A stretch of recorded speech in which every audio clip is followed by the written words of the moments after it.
Alors, l'État acteur de l'espace mondial, ben oui, j'espère quand même vous en avoir convaincu. Je voudrais juste décliner 3 idées forces autour de cette idée. Première idée force, l'État reste le passage obligé de toute relation internationale institutionnalisée. Certes, il y a des relations entre firmes multinationales, entre ONG et firmes multinationales, entre acteurs religieux entre eux ou acteurs religieux en direction des ONG, etc., etc. Mais la force de l'État, c'est que c'est le seul acteur sur la scène internationale admis à passer des traités, à passer des conventions.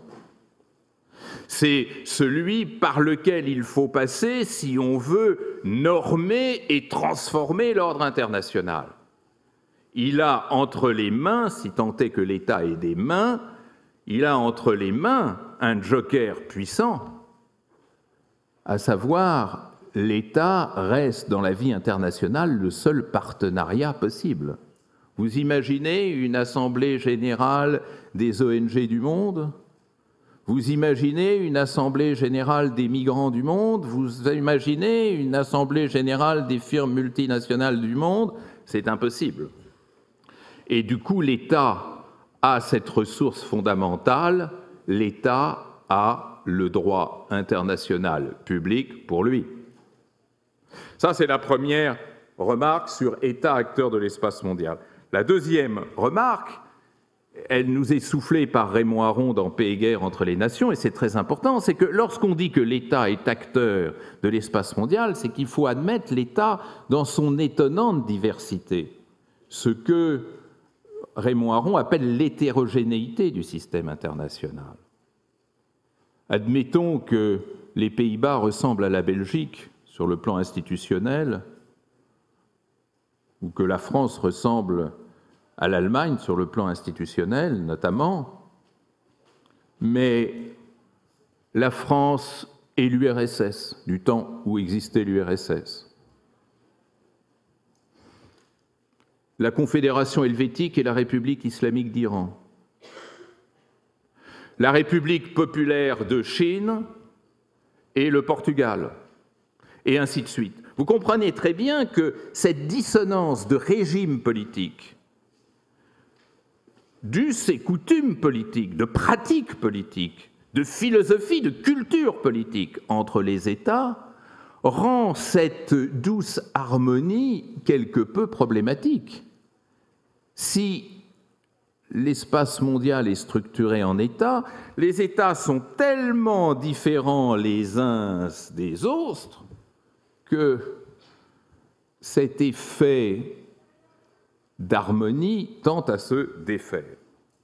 Et puis, troisième élément que je voudrais que vous ayez en tête, c'est cette conception trompeuse, si couramment véhiculée, qui est celle de l'État rationnel. On a trop tendance à considérer l'État comme un être de raison. D'ailleurs, vous ouvrez le poste, TF1, TF2, TF3, etc. On vous dit l'État français pense que, dit que, ou on s'embarrasse même pas d'État, on vous dit la Chine pense que, le Japon pense que, le Burkina Faso pense que, le Brésil pense que, etc., etc.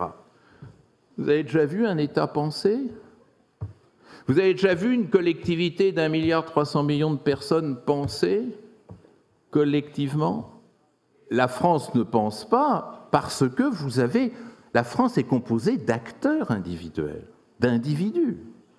Et lorsque l'on nous parle de l'État, eh bien, beaucoup d'auteurs sont venus à la rescousse pour dire « Attendez, l'État, c'est d'abord une addition d'institutions différentes. Vous avez des institutions politiques, un gouvernement, un parlement, des partis politiques.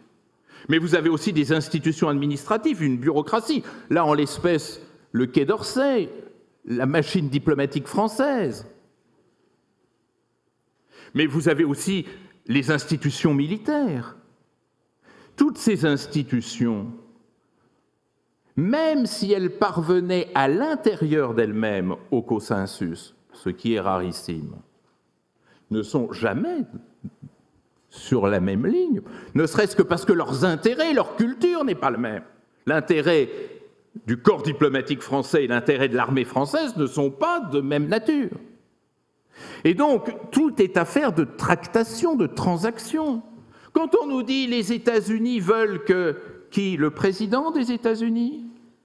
Ses conseillers? Le Conseil national de sécurité? Le département d'État? La CIA? L'armée américaine? Les armées américaines?